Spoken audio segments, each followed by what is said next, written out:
Franck, on est au centre du lagon du Grand Cul-de-Sac marin. C'est vraiment un endroit extraordinaire et je crois très protégé ici en Guadeloupe.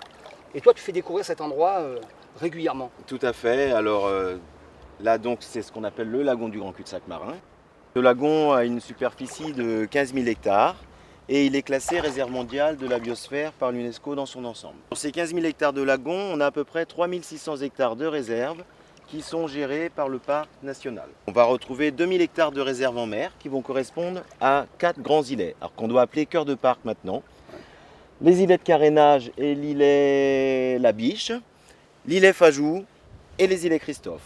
Dans ces zones de réserve, la seule chose qu'on ait le droit de faire, c'est, en tant que professionnel de la pêche, c'est pêcher ce qu'on appelle des pisciettes ou pisquettes.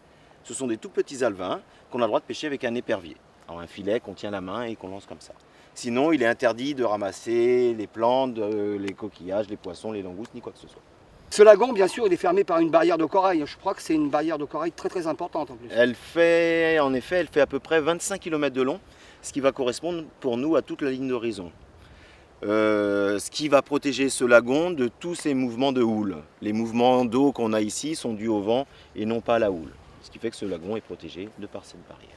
Donc l'intervention générale du parc sur cette partie-là, donc c'est une zone très protégée. Il y a des zones à l'intérieur même du lagon qui sont plus protégées que d'autres. Donc on a ces 4 zones de cœur de parc qui correspondent à ces 4 îlets, plus l'embouchure de la grande rivière à Goyave et une partie de la mangrove des Abîmes, ce qu'on appelle la mangrove bord de mer, celle qui longe la côte. Ce sont ces zones qui sont gérées et protégées par le parc national. Alors toi, ces zones-là qui sont protégées, tu les fais découvrir en kayak. Par le biais du kayak, ça nous permet d'accéder à des zones peu profondes comme ici, ce qu'on appelle les hauts fonds, pour voir les herbiers, à accéder à certains îlets et surtout en fin de journée de découvrir la mangrove bord de mer, celle qui longe la côte, où là on peut vraiment pénétrer à l'intérieur des endroits dans lesquels les bateaux ne pourront pas accéder.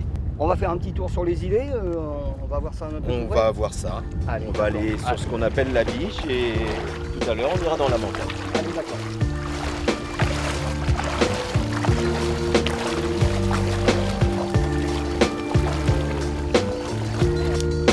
C'est vraiment la meilleure façon de découvrir le lagon là. Se balader en kayak au milieu là.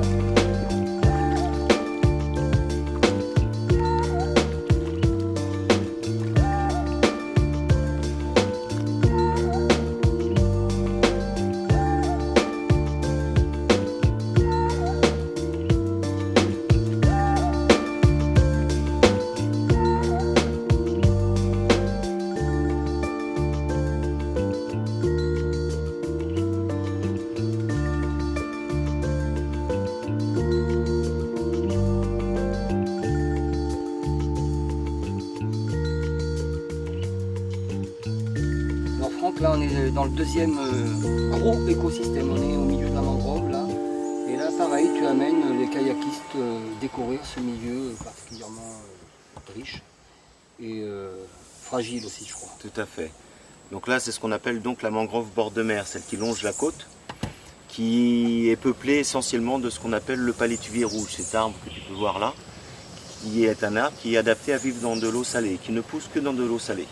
La mangrove, elle, est un milieu qui est très important parce qu'elle sert de protection à la côte. Elle va contre les mouvements de la mer, la houle, les vents, les tempêtes, cyclones, etc. Elle va servir de filtre naturel aussi pour les eaux de ruissellement qui, en la traversant, vont se décharger de la matière organique. Ce qui fait que lorsque l'eau va arriver dans le lagon, elle sera beaucoup plus pure, claire, limpide. Ça n'ira pas asphyxier les autres écosystèmes qui sont les herbiers et les fonds coralliens. En même temps, elle sert de nurserie, de zone de reproduction pour poissons, crustacés, qui vont pondre au niveau des racines. Là, les embryons, en général, sont protégés des prédateurs, ce qui fait qu'en plus de ça, toute la matière en décomposition fait qu'il y a à manger en quantité. Et on considère qu'à peu près 7 à 8 poissons sur 10 vont pouvoir se développer beaucoup plus facilement dans ce milieu. Au niveau des racines, puisque la marée est un petit peu basse ce matin, on peut apercevoir les huîtres de palétuvier.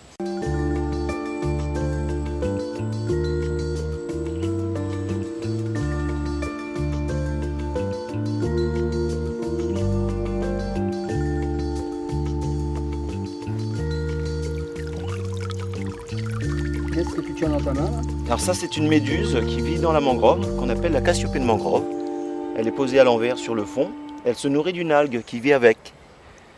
Le fait d'être à l'envers, l'algue capte plus de lumière, se développe plus facilement, elle pourra en manger beaucoup plus facilement aussi. Des micro-organismes vont pouvoir se poser dessus dont elle va se nourrir. Et pour se déplacer, ben, elle va se positionner dans ce sens-là, comme toutes les méduses. Et ici, c'en est truffé, hein. Tu peux voir là, il y en a partout dans le fond. C'est une méduse qui elle ne se déplace pas, elle vit dans les zones qui sont abritées des courants. Donc découvrir la mangrove en kayak, c'est une façon aussi de la découvrir d'une façon intime, hein. C'est complètement adapté au milieu, je dirais. Par le biais du kayak, et ben, ce qui est intéressant, c'est qu'on va pouvoir entrer dans des zones vraiment étroites, où nous n'avons pas d'accès pour d'autres embarcations, et qui nous permet aussi de découvrir ce milieu, de voir ses racines aériennes beaucoup plus facilement. Et en plus, dans le silence. Parce que tout à fait. On pénètre assez doucement. Le but du kayak, c'est d'essayer de ne pas trop déranger le milieu, et voilà, de le faire sans bruit. Là, vraiment, dépaysement complet. Hein.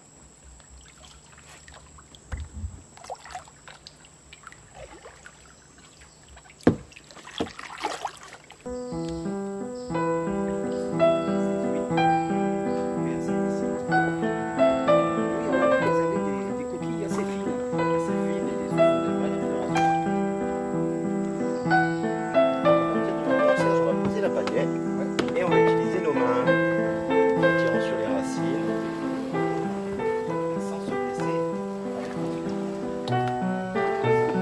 Alors aujourd'hui, on est marre de racines avec dans le niveau descendant.